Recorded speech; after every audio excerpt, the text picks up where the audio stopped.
Our first guest this morning has circumnavigated the globe at the helm of the world's largest gas tankers as a merchant mariner and a seafarer. Zooming in this morning is boat captain, navigator, and founder of Sandy's Suitcase, Sandy Campbell. Hi, Sandy. Good morning. Hi. How are you this morning? I am so good and so happy to be talking to you on our Caribbean check-in. Now, as I read in the introduction, you have been a mariner, a seafarer in a male-dominated industry, lady. What are you most proud of? I think I'm most proud of just my resilience and just being able to have that stickability to stay in an industry that, it does not always have a lot of people that looks like me. Yes. So I think I'm proud of the fact of my stickability and just being able to hang in there against all odds and do a really good job at it. Yeah, and that's an amazing thing because, so on two levels, you are correct. There are not many people who look like you, and there are not many women. What motivated you to pursue this in the first place and to keep sticking with it? It's so funny when I met the person who even told me about the maritime industry, because I've never even heard about it. So I was in the College of the Bahamas, which is now the University of the Bahamas, and I was studying business management, and I was just about to wrap up my degree when I learned about the maritime industry. So you could imagine going and telling a Caribbean parent who has just put you through 4 years of college that, oh, I don't want to do that anymore. I want to switch to a whole different career. That was not an easy conversation. No. So I finished my business degree at the College of the Bahamas, and then I immediately switched gears. I went to the State University of New York Maritime College, and I studied there, where I got my degree. I got my U.S. Coast Guard licenses, and then I had them converted to Bahamian licenses, and then I set sail. So it was basically just one conversation of somebody who knew someone who was working in the industry who told me about it. And that one conversation changed the entire trajectory of my life. That's amazing. 15 years of experience at sea. And then you decide that, listen, I'm going to start curating travel experiences for people online. Lord, Sandy, your parents must have rolled their eyes again. Yeah. But, the thing is that I still work in the maritime industry. So I still work in the industry full time. And I've worked in the industry in a number of capacities over the years, as a consultant, as an auditor, as an assessor. So I still work full time in the industry, but I had to merge it with my love, which was travel, because working in the maritime industry has taken me all over the world. Wow. And every country I touched, it was so amazing to see. And I was like, I want other people to see this, specifically women.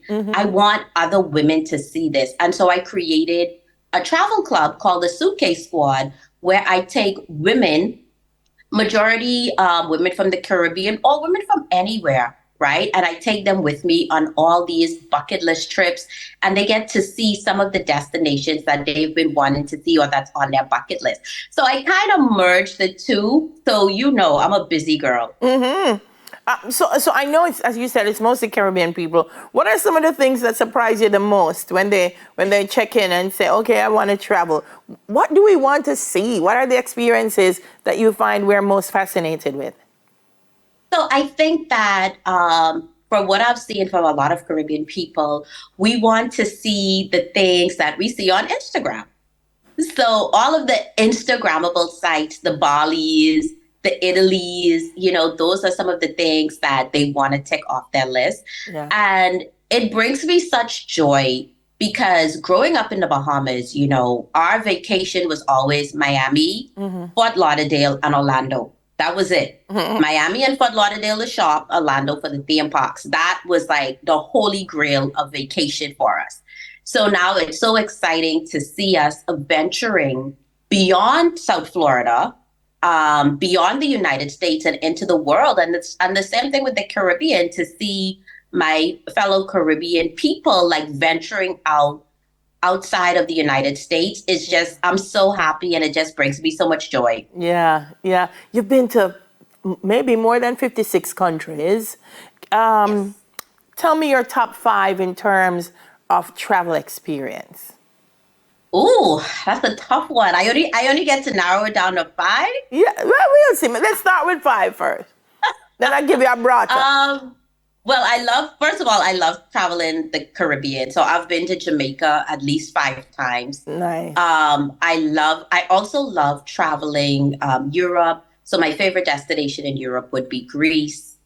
Also, another in my top would be Ghana, as well as Brazil. And if I had to round out my 5, the last one I would say would be the Philippines. You like places rich in culture and heritage. Mm-hmm. Yeah, Mm-hmm. yeah. I can hear that. I love the cultural immersion. You know, when you get there and you really get to immerse yourself into the culture, meeting the people, eating the food, seeing some of the customs. Like those are the experiences that I crave. Yeah. So if you had to advise me, Sandy, and say, Dana, there are 5 places you have to see this summer, where would those places be? Well, you know, European summer is always trending. Okay. And it's a reason for that. Like Europe in the summer is just absolutely beautiful. Places like Greece, places like Italy and Croatia. I think those are go-to destinations for the summer, as well as persons that want to venture out a little bit further, maybe Southeast Asia. There's places like Bali. There's also places like Thailand. So so for my adventurous people, those are some of the places that I would recommend to venture out. If you've never done it before, it's always great to do it in a group or to join a group trip. Yeah. I love it, guy. I think everybody who is able should travel. It's an eye-opening experience, and I think one of the things it does is it allows you to experience another culture, but it also allows you to appreciate your own a little bit more. I want to leave with you telling me, what is your philosophy on life, Sandy? My philosophy, so I always like the quote or the saying, the journey of 1,000 miles starts with a single step. And that is one of the things that I've lived by. Whenever there is something just gigantic in the front of me or something that I want to accomplish, I always remember you just have to make the first step. And that's one of the leading principles that I've led my life by. And it's one of the things that have helped me to also keep sight of the vision and to keep sight on my why and what it is that I'm working towards. Beautiful. Listen, I got to go check out Sandy's Suitcase and get some advice on where my next adventure would be. It's so lovely to meet you and to talk with you, Sandy. Yes, you too. I had an amazing time. Thank you so much for having me. Our pleasure. Boat captain, navigator, and founder of Sandy's Suitcase, Sandy Campbell. That's our Caribbean check-in.